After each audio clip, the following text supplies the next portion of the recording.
अस्सलामुअलैकुम, welcome to my YouTube channel. आज मैं आपके साथ ड्राई फ्रूट की गचक की रेसिपी शेयर करूंगी। कुछ लोग इसको ड्राई फ्रूट की गचक भी कहते हैं, कुछ लोग इसको ड्राई फ्रूट की चिक्की भी कहते हैं। ये बहुत मज़े की बनती है। सर्दियों में इसको बनाएं और इंजॉय करें। मुझे फीडबैक देना मत भूलें कि आपको मेरी ये रेसिपी कैसी लगी। आप इसकी आवाज़ सुन सकते हैं, ये बहुत क्रंची बनी है और बहुत मज़े की बनी है। इसको बनाने के लिए हमें जो इंग्रेडिएंट्स चाहिए, यहाँ पे मैंने ले लिया है dry fruit 1 cup, sugar 1 cup, cooking oil या घी 1 टेबल स्पून। ड्राई फ्रूट में मैंने ले लिया है बादाम, अखरोट, पिस्ता और काजू 1/4 कप, टोटल हो गया 1 कप। आप अपने टेस्ट के अकॉर्डिंग कोई भी ड्राई फ्रूट ले सकते हैं। जो आपको ड्राई फ्रूट पसंद हो वो ऐड कर दें, जो पसंद ना हो स्किप कर दें। सबसे पहले हम ड्राई फ्रूट को रोस्ट कर लेंगे मीडियम आंच पे। अगर आप रोस्ट ना करना चाहें तो ऐसे भी यूज़ कर सकते हैं। रोस्ट करने का ये फ़ायदा होता है कि ये लॉन्ग टाइम के लिए सेव रहती है, ज़्यादा जल्दी ख़राब नहीं होती। इसको लाइट सा जब हम रोस्ट करेंगे, इसमें जो नमी वगैरह होगी वो ख़त्म हो जाएगी।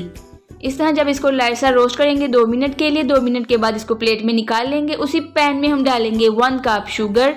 इसमें आपने कुछ भी ऐड नहीं करना, पानी वगैरह कुछ भी ऐड नहीं करना। मीडियम आंच पे आपने इसको ऐसे ही कुक करना है। स्पून को आपने हिलाते रहना है ताकि हमारी शुगर जले ना, इक्वली कुक हो। जब तक शुगर मेल्ट होती है हम ट्रे को कर लेते हैं ग्रीस। ट्रे को ग्रीस करने के लिए हमने ले लिया एक बटर पेपर, उस पर 1 टेबल स्पून कुकिंग ऑयल लगा के इसको अच्छे से ग्रीस कर देंगे। ग्रीस करने का ये फ़ायदा होता है कि जब आपकी गचक रेडी हो जाए तो आप इसको उसी टाइम इसकी सी ग्रीस की हुई ट्रे में निकाल लेंगे, तो सेट करने में आपको काफ़ी इजीली होगा। अगर इसको थोड़े टाइम बाद सेट करेंगे तो गचक काफ़ी हार्ड हो जाएगी। जब इस तरह शुगर हमारी मेल्ट हो जाए तो हम इसमें 1 table spoon cooking oil add करेंगे। मिक्स करने के बाद इसमें ड्राई फ्रूट ऐड करेंगे। ड्राई फ्रूट ऐड करने के बाद हम इसको अच्छे से मिक्स कर लेंगे। जब ये अच्छे से मिक्स हो जाए हम फ्लेम को कर देंगे ऑफ। फ्लेम ऑफ करने के बाद ग्रीस की हुई ट्रे पे हम निकाल लेंगे गचक को। निकालने के बाद फ़ौरन से उसी टाइम आपने क्विकली इसको सेट कर लेना है, फैला लेना है ताकि ये हार्ड ना हो जाए। बहुत ही जल्दी ये हार्ड हो जाती है। इस तरह इसको ट्रे पे फैलाने के बाद आप इसको नाइफ से निशान दे लेंगे, इसको कट कर लेंगे।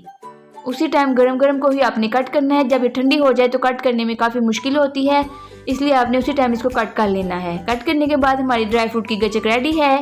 आप ये ड्राई फ्रूट की गचक घर में ज़रूर ट्राई करें और मुझे फीडबैक देना मत भूलें कि आपको ये रेसिपी कैसी लगी। ड्राई फ्रूट की गचक बहुत ही कम मार्केट में मिलती है, इसलिए आप घर में बनाएं और इंजॉय करें।